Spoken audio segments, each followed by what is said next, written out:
I have to tell you, it is always such a pleasure to come to Kerala, even despite whatever difficulties. It is such a pleasure to come to Kerala because you almost feel you can breathe again. That you are in a place where it's still civilized. It is still, there's still society as we know it. There is still everything that we value in life is still valued.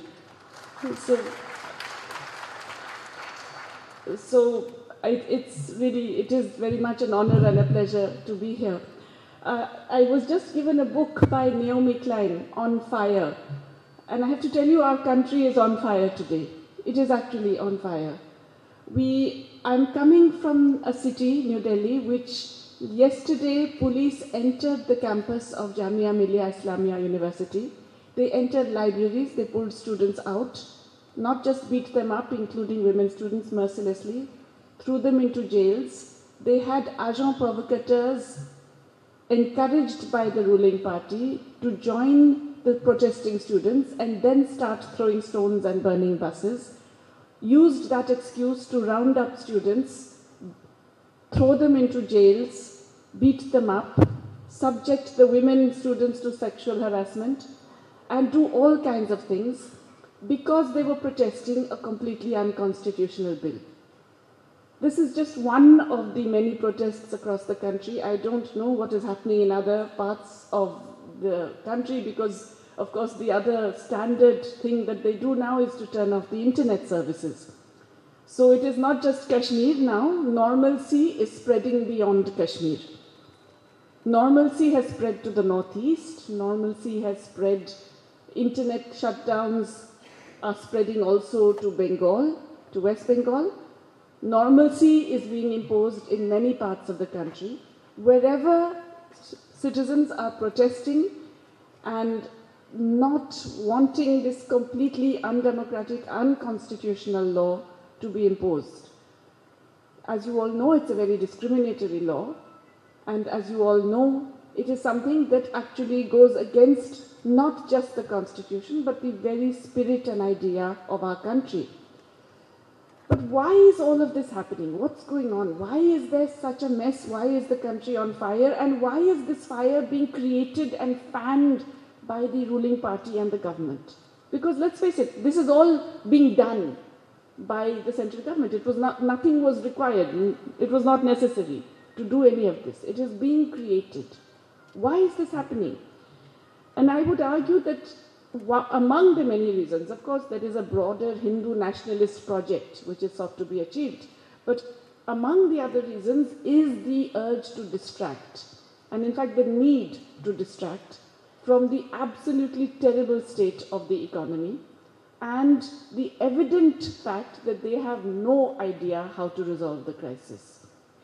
Because today in India, we have an economic crisis that is significantly worse than 1991 or 2008.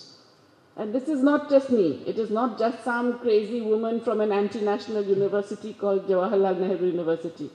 This is everybody people who were formerly advising the same government, international economists, people who, even senior bureaucrats who realize what is happening. Everybody recognizes that we are in the midst of an unprecedented economic crisis. And this crisis is made much worse because it's a government that refuses to recognize it. So I used to think that the government is pretending that they don't know because they want to keep the media and everyone, they want to show that they are in control. And so they're saying everything is fine, don't worry, etc. But I now realize that they are saying this because they actually think it. They are in complete denial because they are not undertaking any of the measures that are necessary and possible, eminently possible, to resolve the crisis. So we have a very, very peculiar situation today. We have a very significant economic crisis. I will tell you the contours of that crisis in a minute. And we have a government that, first of all, is pretending that there's nothing wrong, everything is just fine, and it's all cyclical, and recovery has started, and all of that. And even if they admit that there's something wrong, they have no idea what to do about it, so they're doing all the opposite things. They're doing exactly the opposite of what needs to be done. And then when that doesn't help, as it obviously cannot help, then they they fuel communal hatred, they create other kinds of divisions and distortions, and they try and distract people with all the glories of past centuries and millennia past supposedly Hindu greatness, and somehow hope that that is actually enough to keep the thing going. Now it's not just a very serious situation, I think it's a kind of unprecedented situation. We've never really been in this situation before. So we have faced neoliberal governments in the past, and we have been criticizing these neoliberal governments. But we have to now admit in retrospect that they were competent neoliberal governments. We are now faced with an incompetent neoliberal government. So it's a whole different situation. So let me just try and explain to you the nature of this crisis. And I have to tell you that it is essentially this time a homegrown crisis. It's essentially domestic in its origins. The government will tell you that it's because global economy is doing badly. And it's true, the global economy is doing badly. And therefore we are also doing badly. But that's not actually the full truth. Let's understand what's happened in the global economy, then we will get a sense of our own situation and how the Indian economy has been affected by that, but how our own problems actually, in a sense, predate those and have a different kind of origin, and therefore we are much worse able to cope with what is definitely going to be bad news in the world economy. So let's just look at the world economy first. The first point to note about it is that, in fact, this world economy never really recovered from the 2008 global financial crisis. We were all told that there's been a recovery. You know, after 2010, we were told that especially Asian developing countries, we had V-shaped, that is, we fell, our GDP fell, and then we recovered very quickly, and we were still on a higher growth path. And that after that, the global economy once again has been picking up, and especially developing Asia is now leading the growth, and the United States. Now, in fact, what has happened? What has really happened is that the global economy did recover, but it recovered by doing the same set of policies that had got it into the mess in the first place. In other words, if you remember the global financial crisis, it happened because there was excess accumulation of debt, over-accumulation of debt in the United States and in Europe. And it was because basically the pattern of growth was very, very unequal. Workers did not get their share of the rising GDP. So workers' share of national income kept falling. And this was especially true in the US, but it was true across the world. Even in India, in China, in all of the major developing countries, everywhere. The share of workers in national income was falling. Now, what does that mean? It means that ultimately who consumes in an economy? It's workers, right? And that meant that there was less and less market for the goods that could be produced. The only way you could meet and create a market was to actually give workers credit instead of incomes. So instead of wages, you offer new forms of credit. Credit to buy houses, credit to buy cars, credit to put your children in education, credit for health facilities, etc., etc., all of these things. So the period from about 2003 to 2007 was marked by huge increases in credit to households and to companies. But basically, this was designed to make up for the fact that you're not giving them wage incomes. You're not actually increasing wage incomes, so you're substituting wage incomes with credit. Now, we all know that this cannot go on beyond a point. In other words, all these debt-driven bubbles, ultimately they have to burst. Either they burst like pop, bang, as happened in 2008, or they go push slowly, slowly and get into a medium-term stagnation.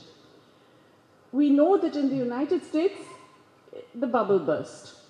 It started bursting actually in late 2007, but the final collapse came in September 2008, and there was a collapse in the debt markets. The problem was essentially in the United States, and but it spread to the rest of the world. So even countries that were not involved in that boom, all of us suffered. Okay? All of our credit markets collapsed, all of us faced this dramatic collapse in demand. And of course, subsequently, then there was this problem that everyone who had taken on too much debt, you now have to get rid of that debt. You have to repay. So there are households that are trying to repay. There are companies that are trying to protect their balance sheets.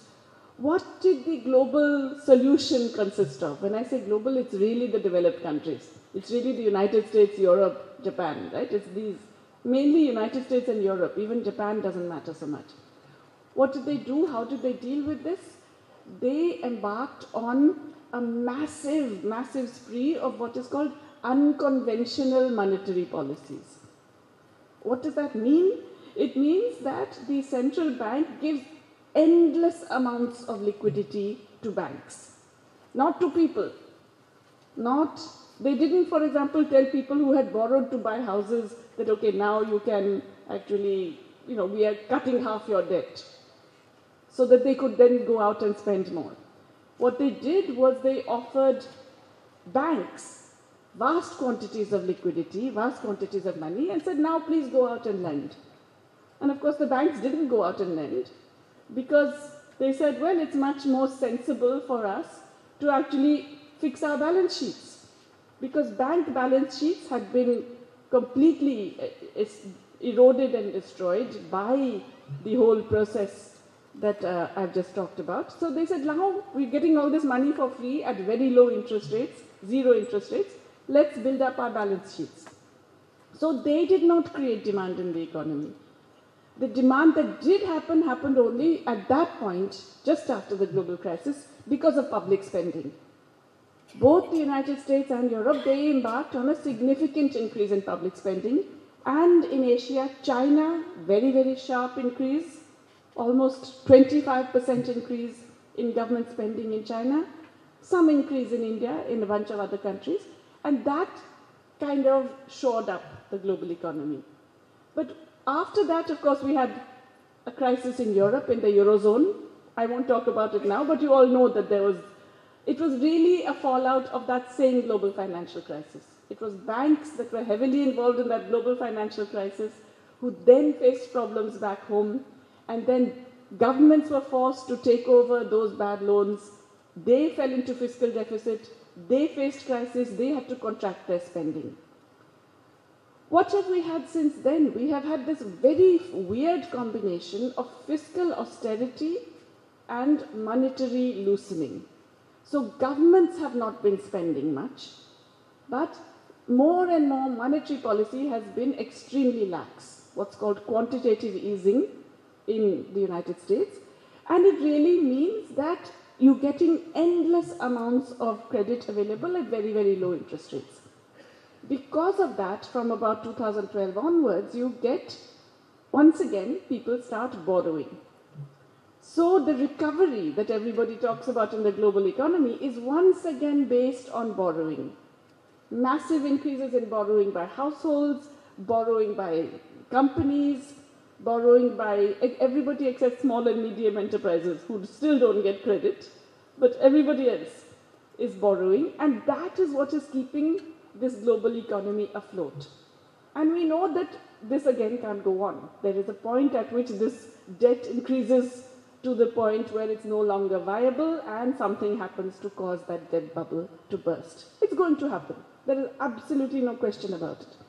But what is more alarming in a way is that countries that didn't have that problem before, especially countries in developing Asia, we started doing the same thing. In China, the ratio of debt to GDP has more than doubled in the period after the global crisis.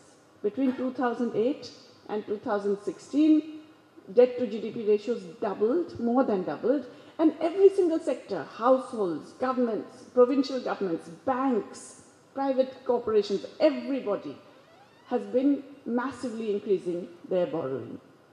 In India also, we did something quite similar, if you remember. We also embarked on much more borrowing, which was in a sense forced on us by the fact that we had got rid of development banking, but I'll come back to that India part in a minute. But basically, across the developing world and the developed world, this recovery has been based on debt. And we all know debt-driven bubbles cannot last. We also know that that is now over. In other words, it's becoming harder and harder to generate growth just by providing credit. And so increasingly you are getting these, shall I say, problem spots emerging in the global economy, these potential crises areas which are coming up in the global economy, and each one of them, there is a desperate attempt to kind of cover it up and suddenly make it okay. We don't realize it, but some of the weakest things are the ones that appear to be the strongest. Recently, for example, Germany, the German finance minister, who had been completely against Euro bonds, common bonds across Europe, suddenly he comes up and announces that yes, Germany wants to start having Euro bonds. Why? What happened? Well, it turns out that Germany's largest bank, Deutsche Bank, is in deep trouble and actually is going to go under if, in fact, something is not done to revive it, and the safest way to revive it is Euro bonds that are backed by the European Central Bank. Similarly, there is a range of other crisis points across the global economy in the developed and the developing world. And we cannot say for sure where the impetus is going to come for the next big, I won't even say slowdown, because the slowdown is already there, but for the next big crisis. But we know it's going to come, it's going to happen for sure. Within the foreseeable future, it will happen. We already see global exports are down. People are blaming the US-China trade war for that. But in fact, global exports started coming down well before Mr. Trump came and started doing all his drama. Okay, so in fact, that whole process of stagnation turning into recession had already started. So there is no doubt the global economy is fragile. Developing economies as a group are vulnerable. There is a crisis around the corner. How long that corner is, I'm not exactly sure, but it is there. So yes, things are bad in the global economy. But what is more scary for us is that the Indian economy is actually in a much worse position to withstand such a crisis. In 2008, we were in a much better position. We could actually take measures to counteract that.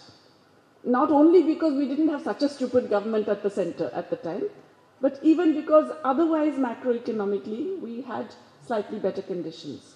Today we are in a much more fragile and vulnerable situation than we were then. So let me then turn to what's going on in India. And I think what I want to impress upon you is that the Indian economy's problems are only very slightly related to the global problems. Most of the current problems of the Indian economy are directly a result of our own policy mistakes and the economic processes that have been underway over the last decade in India. So what exactly has been going on? Well, there are some medium-term issues. Let me call them, if you like, the kind of systemic or structural issues that have determined what has been happening in the Indian economy. The most evident one is a bit similar to what I described globally, which is to say that our period of very high growth was a bit of a strange period because it wasn't associated with significant increases in employment, and it was associated with large increases in inequality. That we all know, right? Even whether our official data get released or not released, it is evident that there was very big increases. But this increase in inequality begins from the 90s, but it really accentuates in the 2000s. So you get disproportionately growth being concentrated in the hands of the richer categories of the population in both urban and rural areas. It's not just the few large capitalists who build these crazy houses that are the largest personal houses in the world, like Antila in Mumbai. It's not just all of the other few rich in India who are the most visible face. It's not just the fact that today we can say that 0.1% of the Indian population controls 58% of the wealth That's what the Credit Suisse figures tell us. It's all of that, of course, but we know that overall there was a very significant increase in inequality. And a big reason for that is because this growth didn't generate employment. So even in the period when growth was actually, GDP growth was 7 to 10% every year, it varied between 7 and 8, 9, 10. Even in that period, employment growth was not more than 2%. Now, employment, the way we define employment, it's a very generous definition of employment. It is anybody who is doing anything on a regular basis. If you don't have a regular job in the rural areas, but you know your family sends you to milk the cows every morning, you are regularly employed. If you don't have a regular job, but you go around looking for various kinds of things, maybe you wash some cars in the morning and you do something in the, some activity, some vague thing in the evening in the urban areas, you are regular self-employed. So we have a very generous definition of employment. Even with that generous definition, only 2% growth per year. And of course, if you look at organized employment, the jobs you and I have, the kind, not just public sector, public, private, everything, the jobs that we would consider jobs, the jobs we would like our children to have, if you look at that kind of job, no growth, zero, no increase in organized formal employment. There was some increase a little bit in private formal employment and a decline in public formal employment. Decline. Okay, so on balance, no increase. So you're getting all this so-called GDP growth happening without job creation. And of course, that in turn means that there is less demand being generated in the economy. So that's one part of that medium-term picture. The other part of this medium-term picture is what is happening in agriculture. So Indian agriculture, ever since the reforms started in the early 90s, had been exposed to global competition, even as the kinds of basic protections that farmers everywhere else in the world get, those protections were being removed. So procurement price, after all, it's a protection. It's supposed to provide a floor for prices, for the prices that farmers get. That really no longer worked. Whether it is inputs or it is protection of outputs, or it is research and extension, or it is irrigation and public investment in water resources, or it is on-farm post-harvest activities, or it is on-farm livestock, all of these sectors that were neglected. From the mid-2000s, between about 2004 and 2009, there was some attempt to change that. So there was an overall decline in public spending towards rural areas and agriculture. Then in the second half of that first decade, there was a little bit of an attempt to revive it, but not enough. And then from about 2010 onwards, that means even before the NDA government, even before Modi, from about 2010, once again you see a decline. And so farmers in India have been having to face competition from very, very subsidized international agricultural businesses who can offer massive subsidies and therefore get much lower prices. Farmers in India are having to compete with that, while they are getting less and less and less in the form of basic protections. So ultimately what has happened, farming is no longer viable. And this got actually progressively worse over the last period. That is, since it had already started becoming bad. That is one of the reasons why when the BJP was campaigning in 2014, their big promise was to double farmers' income. I don't know how many of you remember that. We think it's a new promise because every year he makes the same promise. But it was a promise in 2014 that we are going to Achhe Din Aayenge. We are going to bring good days, and those days are going to consist of doubling of farmers' income and so on. In fact, things have got much worse since then. Procurement prices have not gone up along with inflation. But more than that, in fact, they don't really reach most of the farming community. Only about 8% of farmers actually get access to public procurement. And so procurement prices are no longer a floor for selling, for farmers who are selling. And on top of that, this government has had a very, in a way, anti-farmer policy because the focus has been on controlling inflation and controlling food inflation in urban areas. So whenever the prices globally of something go up, then we put an export ban. The government puts an export ban to prevent farmers from selling abroad. Whenever the prices globally fall, we allow imports. So basically, consumers, net buyers of some foods benefit, but farmers end up actually having to pay the price, that they cannot take the benefit of even price fluctuations, even when the costs are not covered by the procurement price. So there is this basic problem, and there is a whole bunch of other problems in agriculture, which I don't want to get into, but what it has meant is that agriculture, which still provides about half the employment for Indian workforce, and let's say livelihood for about 60% of the population, agriculture is not viable. It's not giving you net incomes. And that really means, therefore, that there is this 60% of the Indian population that doesn't have money to spend. So imagine what that is doing to effective demand. They have less and less money to spend, they cut down on their spending. So these are the two medium-term processes that were already in place in the Indian economy. And then, of course, we get these two master strokes of demonetization and GST.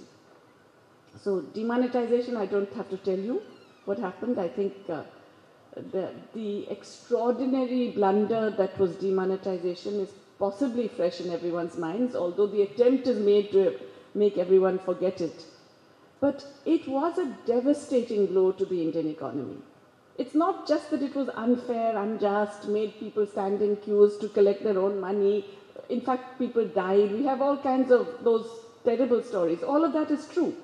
But what it really did was a very major damage to the Indian economy by completely destroying the informal sector. This is an economy which, according to the government's own estimates, 98% of transactions are in cash.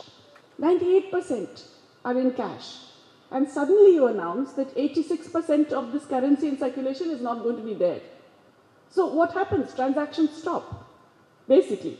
Yeah? And you remember that time, right? Transactions simply cease.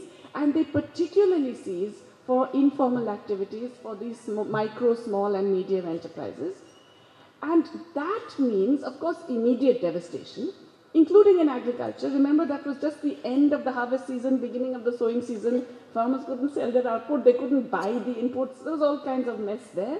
But small-scale enterprises, traders, everybody, basically it destroyed economic activity. Now, that's a shock. That's an immediate, sharp shock. But what it does is create negative multiplier effects. You lose your ability to produce and sell today, you lay off workers. When those workers get laid off, obviously they cannot spend money. So they stop spending. The people who would have earlier sold to them cannot sell. They stop buying. That negative impulse permeates the economy. So we have these negative multiplier effects of demonetization, which have persisted. So remember, this is a downward spiral that can keep going unless something stops it. Yeah? Because obviously, people spend less, then the next person spends less, then the next person spends less. It's a downward negative spiral. What can stop it? The only thing that could really stop it is if somebody else, some other agent in the economy starts demanding. And who can that be? That has to be the government. That has to be the government. Public spending has to compensate for that decline in private spending. Now, the crazy thing is that that did not happen. The government did not start spending more to compensate for that decline in private spending. And so we got these negative multiplier effects persisting in the Indian economy. It's not just the demand, supply chains were broken. One of the things about Indian production is that formal sector is very closely integrated with informal. Many of them get a lot of inputs from the informal sector. A lot of their, the security, the other services, the catering, all of them are done by informal providers. So there's a very close linkage between formal and informal. When that informal collapses, the formal is necessarily affected. And supply chains were affected. Our exports started declining well before global exports. Our share of global exports has fallen. And one big reason for that is actually demonetization, because it destroyed supply chains. So that was another thing that then impacted on employment. There was an immediate direct effect, and then, as I said, there are the negative multiplier effects.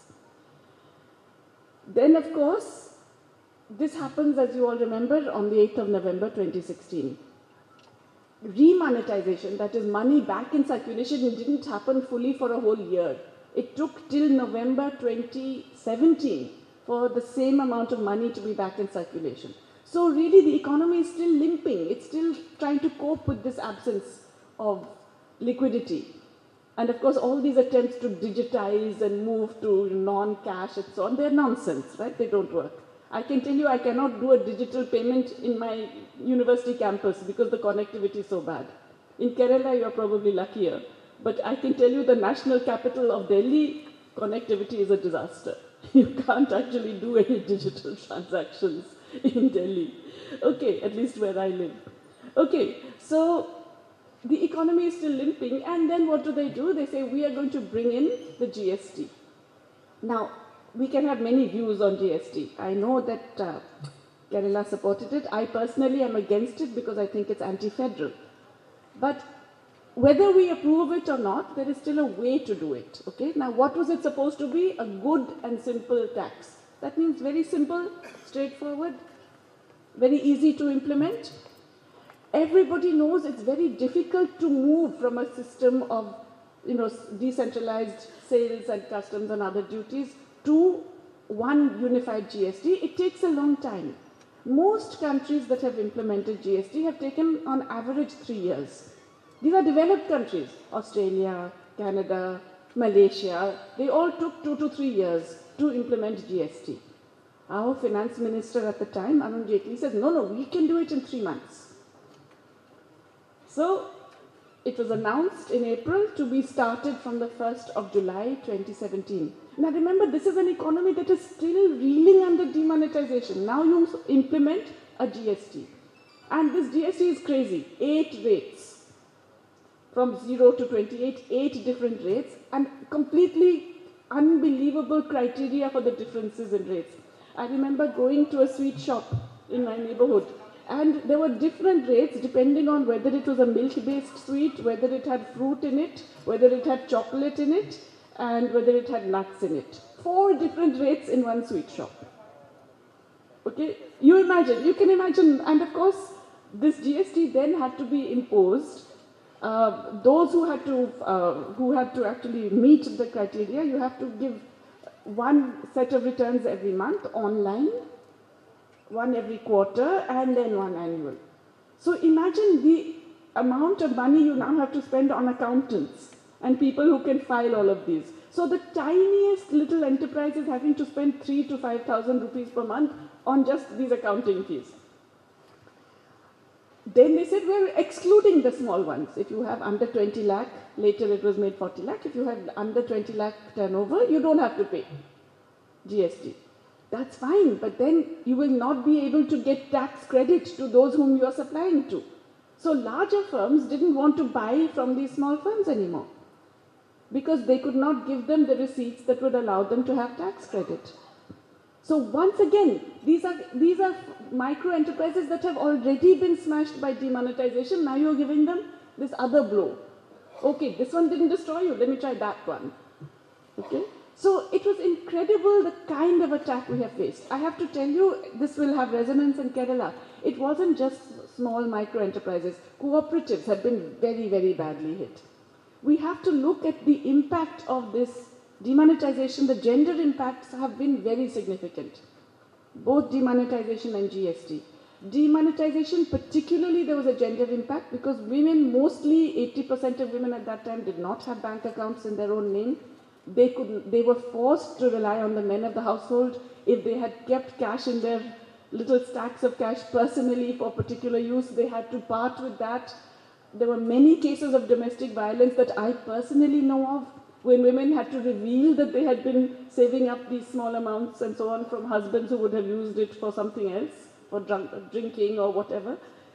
But GST also has very significant gender implications, particularly for the impact on women's cooperatives.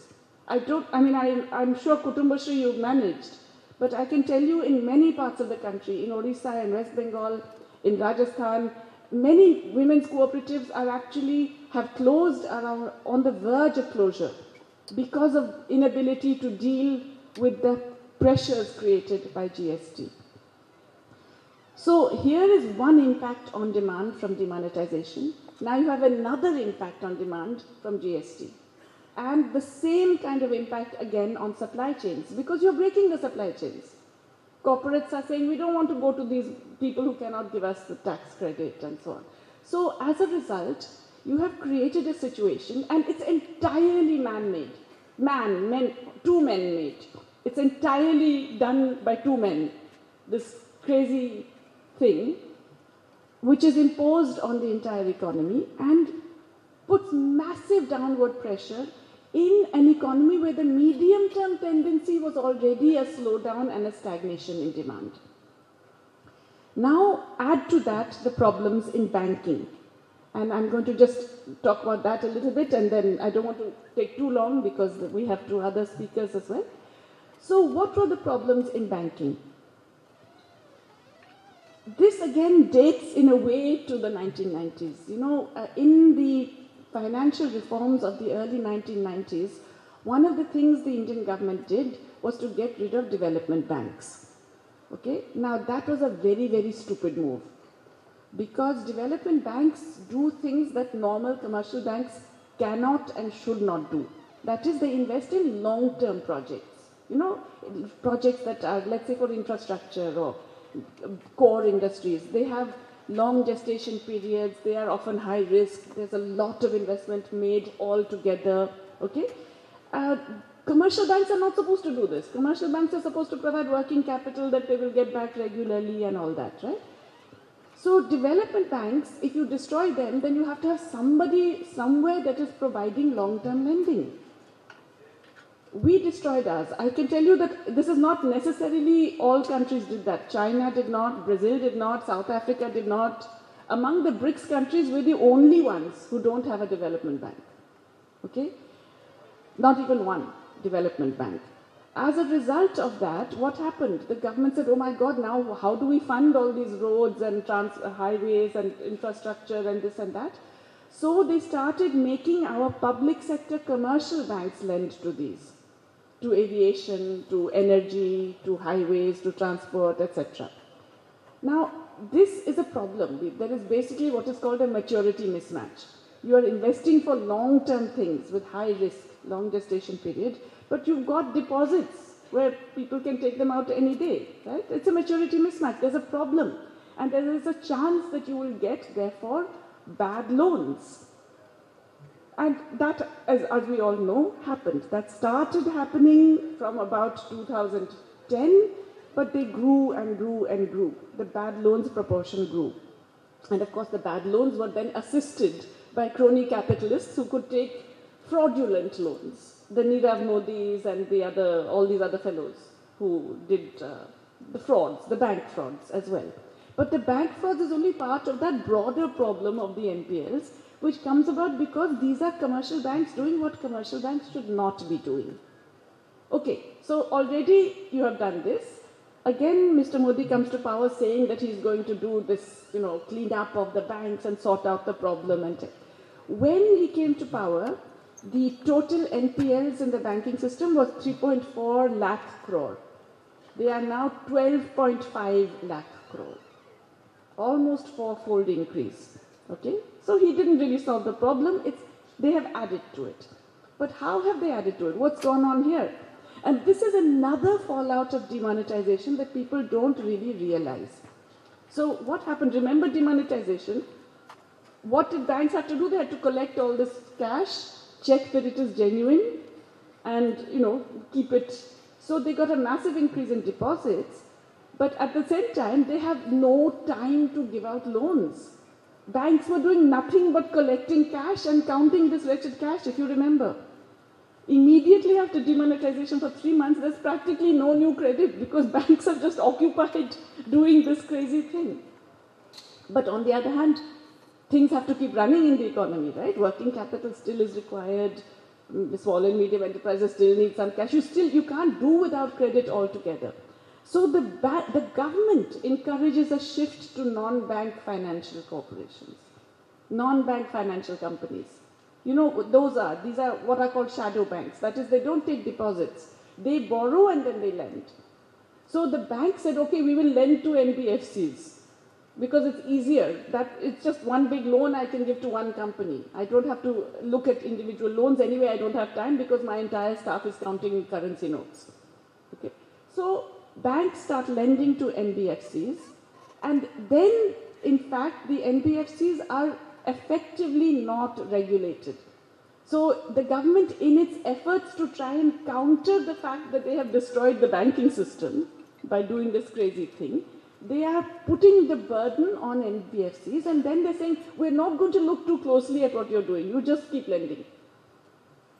What happens? Fraud happens, and then you get something like IL and FS. You remember? Infrastructure leasing and financial services? That's just one of the many. We have several now.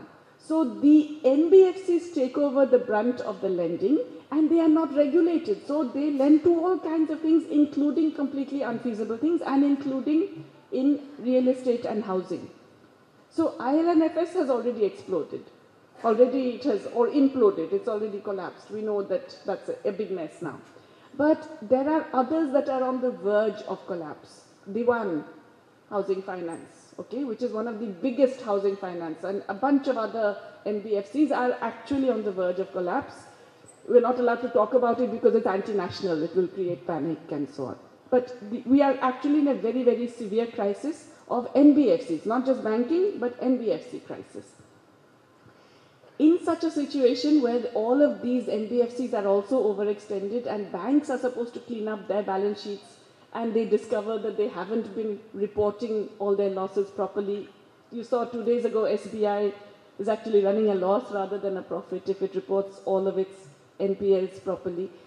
In such a situation, banks are also afraid of lending or unable to lend. And of course, the only people they're willing to lend to are those who don't want to borrow because there is nothing to invest in. So there is a multiple set of forces that now needs to be done. You have to do something to resolve that banking issue.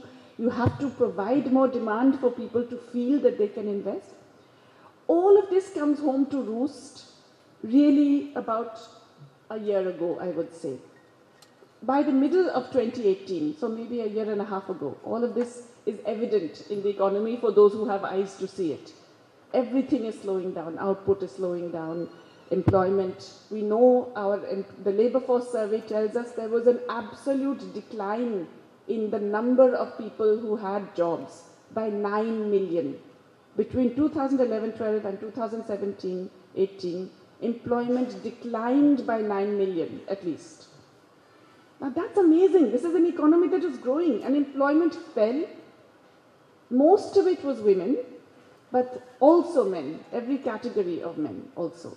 And of course, as you all know, it was in the papers a lot, the highest unemployment rate that we have ever experienced in 40 years, mostly among educated. The more educated you are, the more likely you are to be unemployed. So that the rates of unemployment, open unemployment, actively looking for work and not finding it, are as high as 30% for educated women in the age group of 20 to 25. So we know that employment had collapsed. We now know that consumption had collapsed. There is a consumption survey that was done by the NSSO, which the government has said we won't bring it out because we think the data is faulty. And why do they think the data is faulty? Because it's showing a decline in consumption. Now, the amazing thing is, of course, it's been leaked after that. So there have been some studies based on that leaked report. And what do they show us? The big decline is in rural areas. And the funny thing is, in rural areas, it's across the board. It's every decile. The richest and the poorest. Everybody's consumption has declined. In fact, the biggest decline is for the richest top 10%. The second biggest decline is for the poorest top 10%, the bottom 10% in the rural areas. And that decline is so strongly related to demonetization. It's evident, right? This is the year, 2017-18 is when all of that I was just describing to you, all of those things happened in the Indian economy. And that mess in the rural economy, it's very evident in both employment and consumption. In the urban areas, consumption has gone up, especially for the top 10%. No surprises there, okay? But that's not enough to counteract the overall decline. And that is why we are now in this situation where everything is in that downward loop. And it's a negative synergy, if you like. All of the bad things are feeding into each other.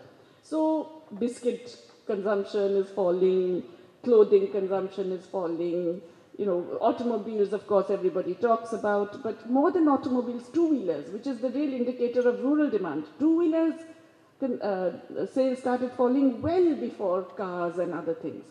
And so on and so forth. Everything is declining. So much so that the global indicator of recession, I didn't know this earlier, but it's quite interesting. Apparently, the most effective indicator of recession is the sale of male underwear, men's underwear. So globally, when men's underwear sales start falling, then you know that this is a real recession.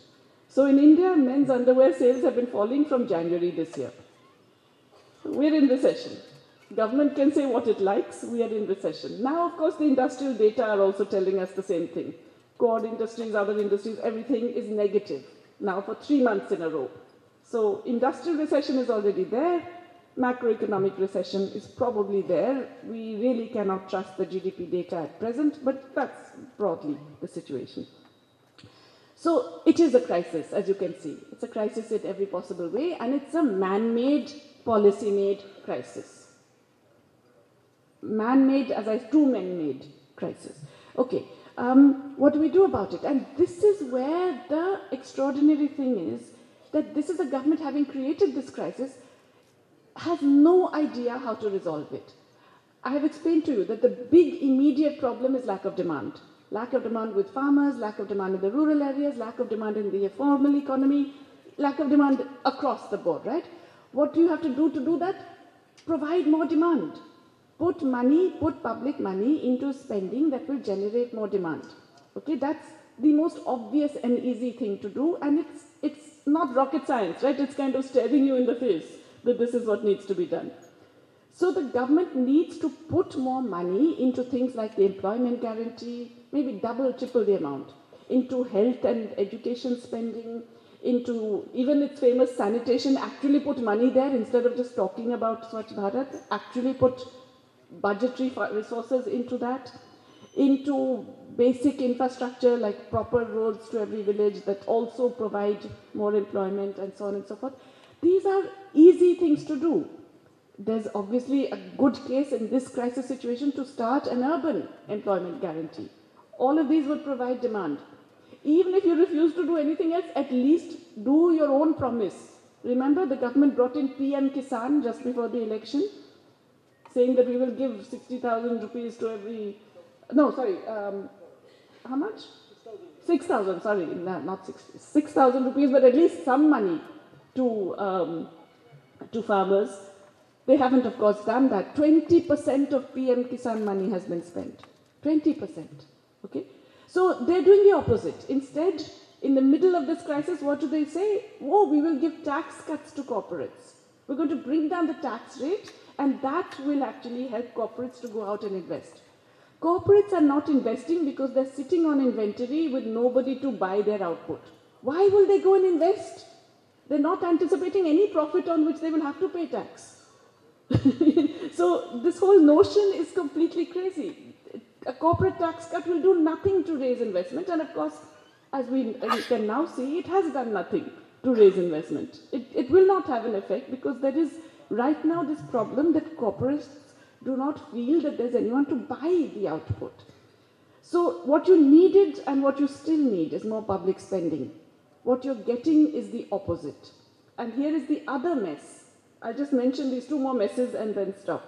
The other mess that has happened is that the government has really, really messed up its public finances.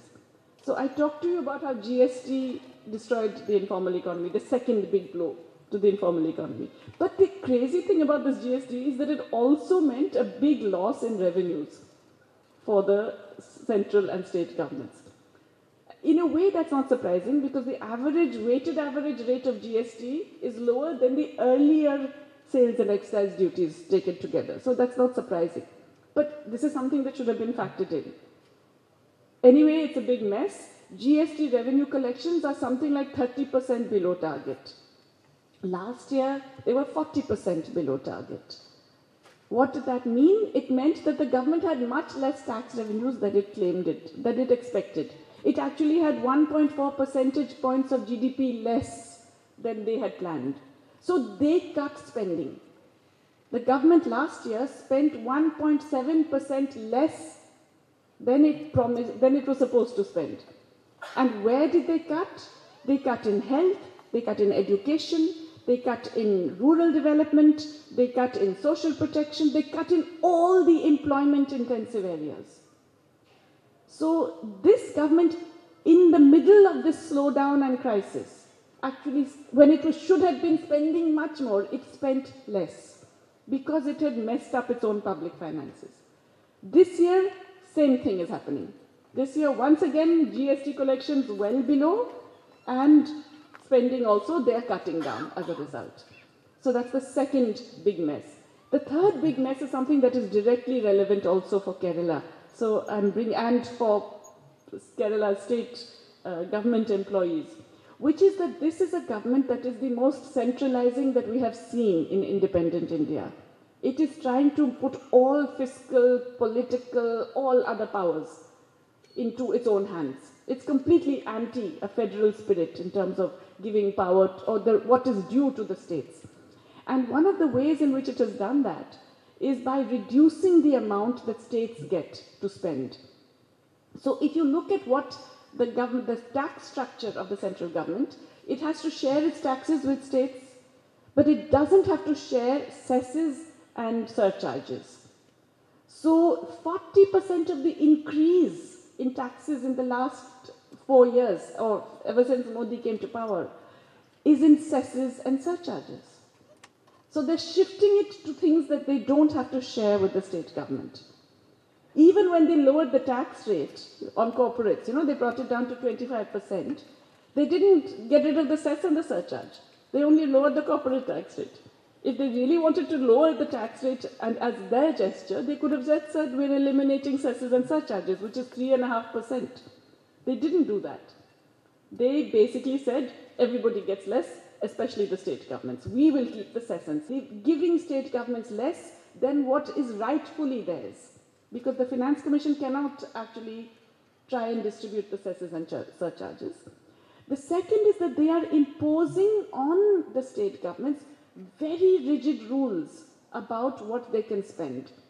Now, if the central government won't spend, somebody has to spend. Let the state government spend to let the economy revive. But no, they're saying you have to have zero revenue deficit, zero capital deficit. So state governments are not allowed to spend either. And the latest plum on the cake, or cherry on the cake, or whatever it is that they said, we are not going to give you your dues in terms of GST compensation. Now, this is constitutionally required of them. They promised when the whole GST happened that for a period of 5 years, they would compensate the states for their losses in terms of the GST collection. And as you know, the GST collection is way below. Now they're saying, oh, but we haven't collected enough GST, so we're not going to pay you. They've just announced this. It has got to the point where some state governments, including, I believe, Kerala, are having to approach the Supreme Court, saying, please give us what is our due. So not only have they centralized the resources, tried to prevent state governments from spending more in a period of economic downswing, but now they're not even giving state governments their rightful dues, which would allow them to spend money. Now, what are they thinking? Why are they doing this? It's not just, unfair, unjust, etc. It's macroeconomically stupid. Okay?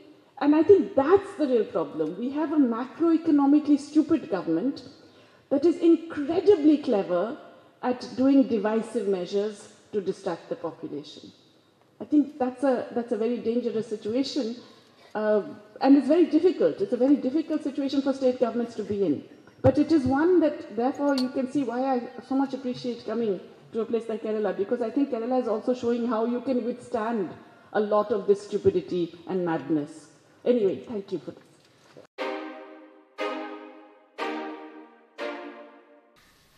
Thank you very much. There are three questions for me. One is, are we heading towards a scenario similar to that of 2008, US economic crisis, when Lehman Brothers, the lending bank, gave house loans and saw collateral collapse? Likewise, in India, the country's banks, cronies were given huge loans, resulting in galloping NPAs. As you said that the negative downward spiral sparked by note ban and GST is still lingering, what is the way out from these kinds of multiple setbacks because of the messy macroeconomic problem? There's a similar related question. What are the measures that the government is supposed to take to overcome and tackle the present economic crisis?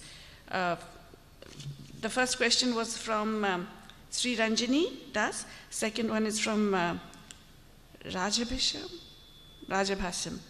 And then the third question is, neoliberal policies and the decision taken by the nation generates financial crisis. This was my comment. Kindly suggest a parallel or alternative to overcome the financial crisis. The fall of the German bank and its merging does not give any solution to put forward an alternative. So these are all really questions about what is to be done right now. So let me just begin with India. I have already mentioned that what the government should do immediately is spend. It should spend by providing more money to rural areas, providing more money for agriculture, instead of halving the budget for agriculture. It has brought down the agriculture spending by 40% last year, and this year I'm told it is going to be half. It should actually double what the budget amount, because agriculture is in deep distress, and as Venkatesh mentioned, there are many, many ways in which to spend that money usefully. It should double the money on NREGA. At the moment, it is less than 0.2% of GDP. At its peak, it was 0.4% of GDP. Just double the money you're spending on NREGA immediately. That immediately puts money in the hands of the poor. Ideally, you think of an urban employment guarantee also. You spend on health and education, fill the vacancies. Filling central government vacancies alone is already 4 million people, 4 million jobs just in central government. So there is a lot that can be done in the immediate term. How do we pay for this? Immediately people will say, oh, there's no money. The government has got no money. How are you expecting it to actually spend? First point, in a period of downswing, when there is no demand, spending money raises demand, raises economic activity, and brings back more tax revenues. One of the reasons government tax revenue is collapsing is because the economy is in a downswing. So when people have less income, obviously there is less direct and indirect taxes. If the government does something to revive economic activity, those incomes will rise, you will get more tax revenues from that. In fact, we have estimated that if you take a multiplier of 2, which is very reasonable, depending on where you spend it, then you can actually get back about 15% of what you have spent immediately, even in the same year. So that's number one. Number two, there are many, many ways of raising resources which do not require privatizing.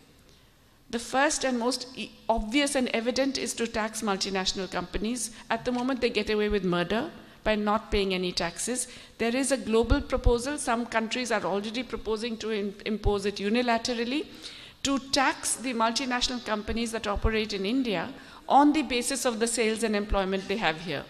Because at the moment they use transfer pricing to move the money out to other tax havens, to Ireland, to Netherlands, to the United States, which is a tax haven, and to the others. If we simply say we will tax whatever global profits they make, we will tax our share of that at 25% on the basis of the sales and employment they have. For example, Facebook gets 25% of its revenues from India. But profits apparently are only 2%, which is a bit strange, right? There are many, many ways to raise a lot of money just from taxing multinationals. The second crucial thing we could do is to bring back and impose a wealth tax. If we tax only people with above 1,000 crore wealth, I'm not even saying 100 crore, 1,000 crore wealth, you put a 2% tax on those with more than 1,000 crore wealth, you're already getting about 1.5% of GDP. So another way to do that. Inheritance tax. Most countries, including in developing Asia, have inheritance tax. We got rid of it. The global average rate of inheritance tax is 40%. Supposing we do even half of that, 20% inheritance tax. Again, another half a percentage point of GDP. So there are many ways of raising taxes which actually would not affect most of the economy at all.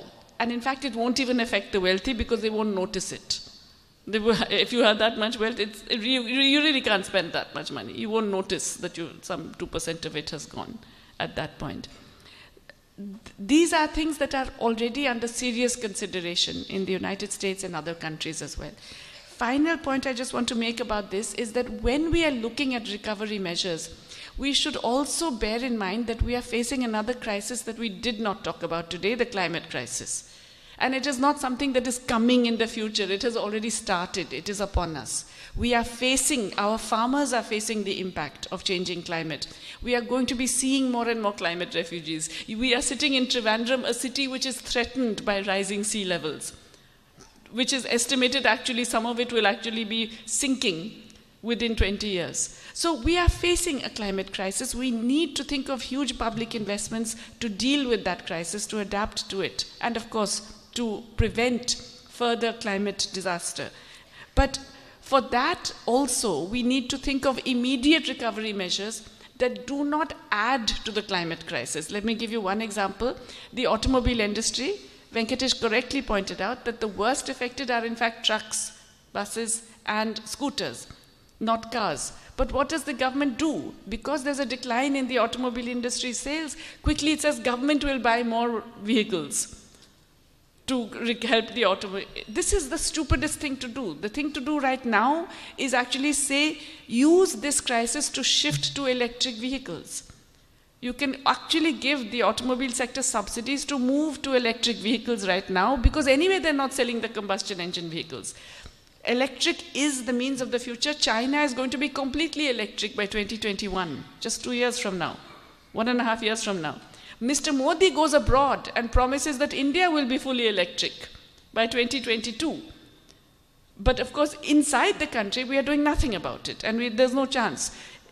Turning to electric vehicles requires subsidies to the companies, but it also requires infrastructure. You need to set up the charging stations, you need to set up and this requires public investment, which is absolutely essential. And it is also something that we need to keep India environmentally viable. So our short-term measures should be compatible with the medium-term and the other challenges that we face. That's just the other point. Final point about the global. You're absolutely right. The fall of the German bank, the point is that globally also, there are solutions. People have talked about them. There is a lot of discussion about a global Green New Deal, which is absolutely important even for us developing countries. It is something that we would also hugely benefit from and is absolutely essential for us. We should be putting our efforts along with those who are talking about a global Green New Deal, because the problems in the global economy today cannot be solved by business as usual. They cannot be solved by tinkering. It's not going to help. A little bit of some impetus there, a little bit of incentive there, none of this is going to be held. Sustainable development goals simply not going to be met. Environmental challenges definitely will not be met. Financial crisis definitely coming. And it will not be resolved unless you actually take proactive measures from now. So we should be along with those who are demanding those global measures and demanding similar measures inside the country.